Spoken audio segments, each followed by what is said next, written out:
Roofing sales are harder in 2026. Here are the 3 reasons why and how to win.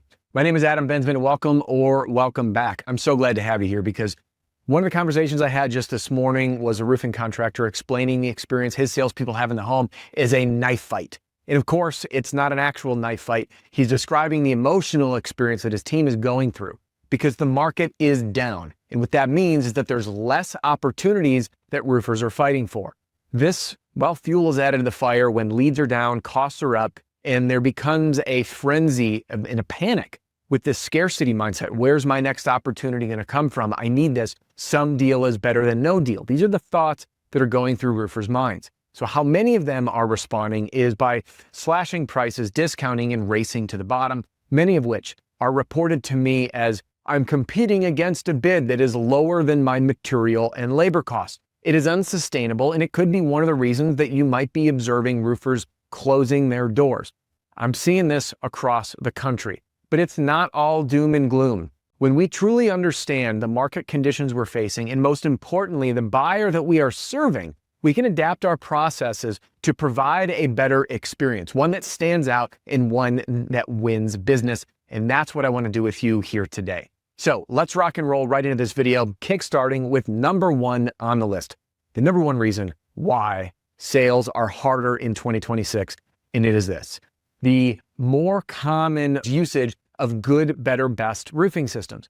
Now, the good, better, best proposals were very common in the home improvement space for, as far back as we can remember. But in the roofing space, it was far less common and typically only reserved for more sophisticated retail-driven companies. But now, whether you're doing storm damage or retail or a hybrid company like many, by the way, moving to the hybrid model, these good, better, best options, of course, presented in the other way, best, better, good, are becoming more common. So why does this matter? Because if we just start thinking through the market and we see less opportunities, more roofers competing for them, and good, better, best becoming a bit more of the norm, that means the homeowner that got 3 estimates isn't just comparing 3 estimates, they're comparing 9. And as you'll see in these later trends, homeowners that might be cross-shopping even more might be getting 3, 6, 7. I've heard of 12 to 17 estimates. Yes, both true numbers that have been reported to me. Now we're talking about 36 plus estimates to start comparing. Now, what does this lead to? It leads to decision fatigue.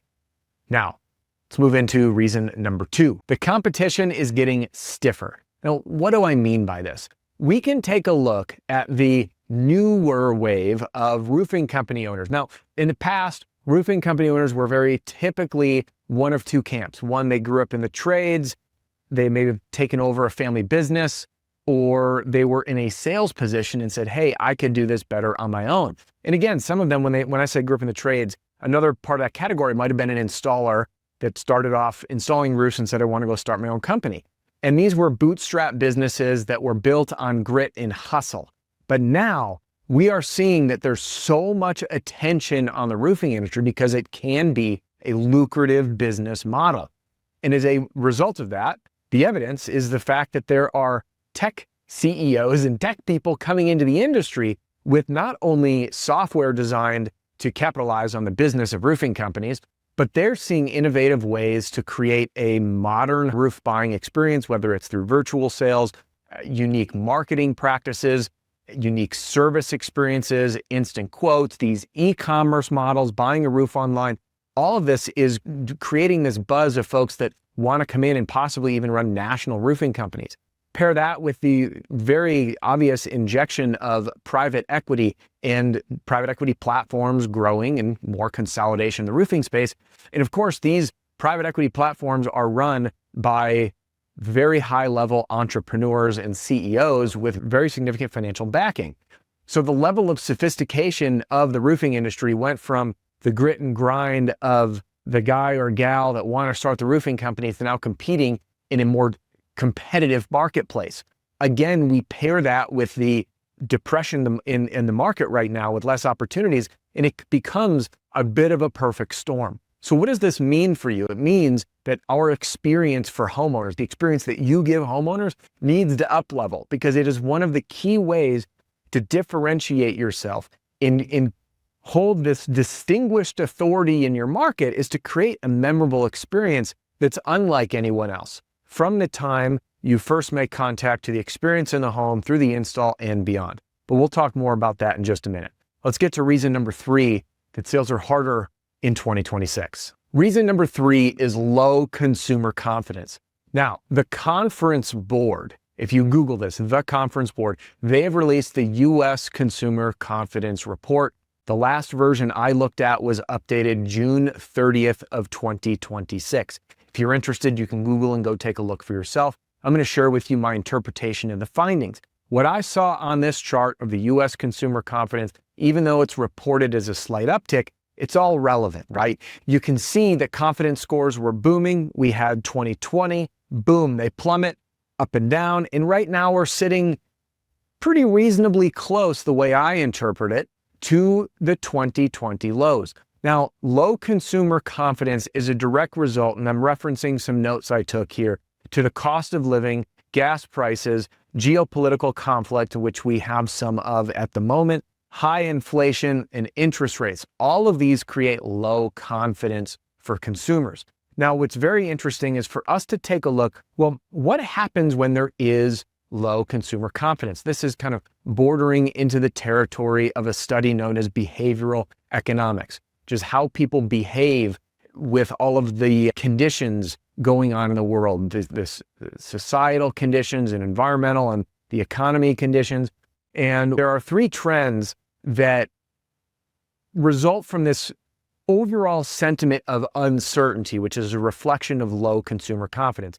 Number 1 is a high tendency to comparison shop more than ever, which could be one of the reasons that we're hearing of homeowners getting more estimates, bids, or proposals than they have in the past. They might have done a one-call close, call the company, sign the first one, maybe 2 or 3. We're seeing that expanding more and more and more. And again, compounding with the best, better, good, or good, better, best options, we're seeing just a lot more comparison shopping.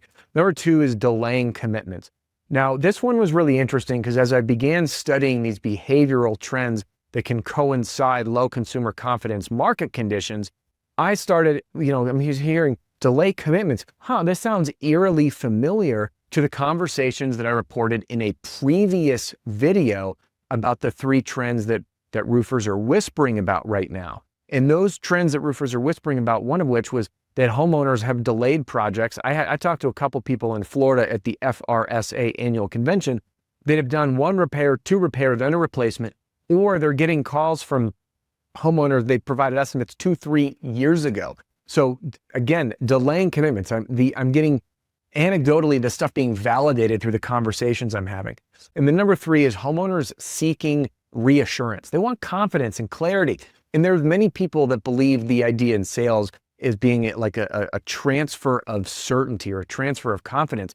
Because of course, anytime we as consumers, you and me, go to buy anything, whether it's a voluntary purchase or a necessary purchase, from buying a new car to getting surgery, we want certainty that the car is going to run and be reliable. We want certainty that the surgery is going to be done right and perfect. I'm going to be healed up quickly. Certainty is what we want. So all of these trends lead to the answer of, well, how do we win? What do we do? And I want to share with you my predictions for the industry and what I would be doing. And here's that, okay, is shifting from transaction selling to what's called consultative selling. Now, these words are thrown around in sales really willy-nilly, and I just want to back them up with what I mean. Transaction selling is viewing a homeowner as like a number on a spreadsheet. All right, lead comes in, we're going to run out. Here's our cookie cutter process. We're going to go through this presentation proposal. They're going to get this package. This is the way. Now, a consultative sales approach involves a deep level of understanding. This means a proper discovery and asking lots of questions. And when we can ask lots of questions and discover where the homeowner's at and how we can best serve them, we can provide, well, the answer, in my opinion, which is a custom tailored solution to fit their exact problem. So instead of boilerplate, here's the roof, we have a custom package that provides a solution to the exact situation and circumstances that are relevant to our homeowner. Now, this your ability to understand and present the most valuable, timely, and in certain plan possible will be the distinguishing factor. And I know the question might come up and say, Adam, listen, you just did a video, which I did, by the way, on preparing best, better, good packages, which I highly recommend you go watch. I've done videos on the 3 different ways to increase your close rate, one of which is the introductory or discovery questions. I recommend you watch that one as well. But you might be wondering, well, man, how do I provide a customized solution if I have good, better, best options? And that is not as much of the package, but how we package the package. Here's what I mean by that. Through having a consultative sales process, our intention through the questions that we ask and the sales process we curate is that we provide a white glove, custom tailored solution to the homeowner. Examples: 1, we have to understand the problem. 2, we have to understand the decision-making criteria.